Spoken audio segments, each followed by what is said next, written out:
नमस्कार दोस्तों, स्वागत है आपका हमारे YouTube चैनल अभव्या वर्ल्ड में।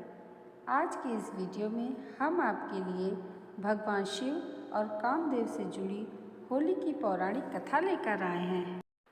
जब माता सती अपने पिता दक्ष के यज्ञ में कूदकर भस्म हो जाती हैं, तो इसके बाद शिव जी गंगा और तमसा नदी के संगम किनारे गहन तपस्या में लीन हो जाते हैं।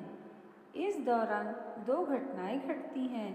पहली तो यह कि तारकासुर नामक असुर तपस्या करके ब्रह्मा जी से अमरता का वरदान मांगता है, तो ब्रह्मा जी कहते हैं कि यह संभव नहीं, कुछ और मांगो।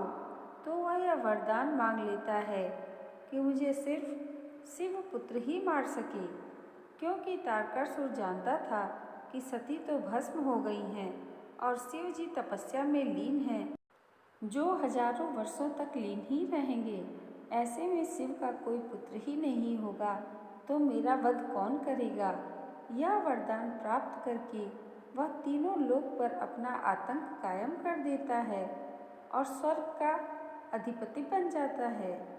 दूसरी घटना यह है कि इसी दौरान माता सती अपने दूसरे जन्म में हिमवान और मैना देवी के यहाँ पार्वती के रूप में जन्म लेकर शिव जी की तपस्या में लीन हो जाती हैं। उन्हें पुनः प्राप्त करने हेतु जब यह बात देवताओं को पता चली, तो सभी मिलकर विचार करते हैं कि कौन शिव जी की तपस्या भंग करे। सभी माता पार्वती के पास जाकर निवेदन करते हैं।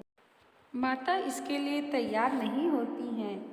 ऐसे में सभी देवताओं की अनुशंसा पर कामदेव और देवी रति शिव जी की तपस्या भंग करने का जोखिम उठाते हैं।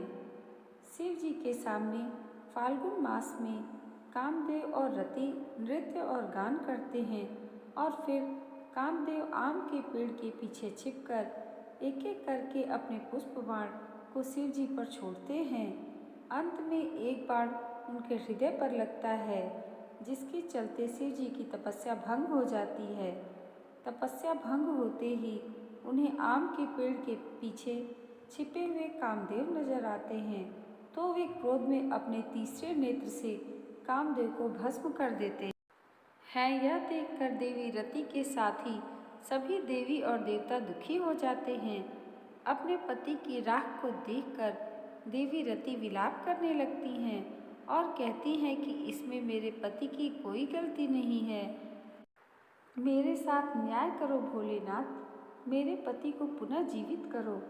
जब भगवान शिव को यह ज्ञात होता है कि संसार के कल्याण के लिए देवताओं की बनाई योजना के तहत ही कामदेव कार्य कर रहे थे, तो उनका क्रोध शांत होता है।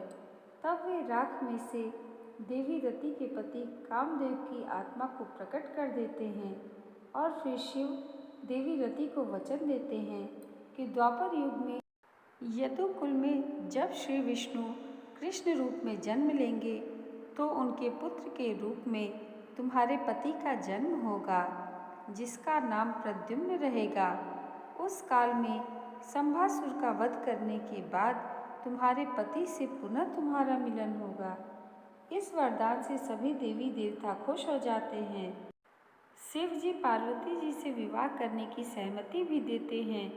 यह सुनकर प्रसन्न होकर सभी देवता फूल और रंगों की वर्षा करके खुशियां मनाते हैं और दूसरे दिन उत्सव मनाते हैं। धार्मिक मान्यता के अनुसार होलिका का दहन होली के दिन किया जाता है और दूसरे दिन धुलंडी पर रंग खेला जाता है।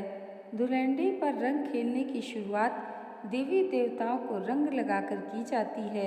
इसके लिए सभी देवताओं का एक प्रिय रंग होता है और उस रंग की वस्तुएं उनको समर्पित करने से शुभता मिलती है, उनकी कृपा प्राप्त होती है, जीवन में समृद्धि मिलती है और खुशहाली आती है और धन धान्य से घर भरे हुए होते हैं।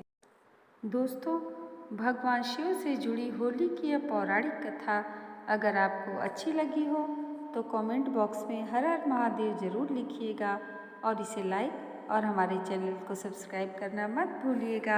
धन्यवाद।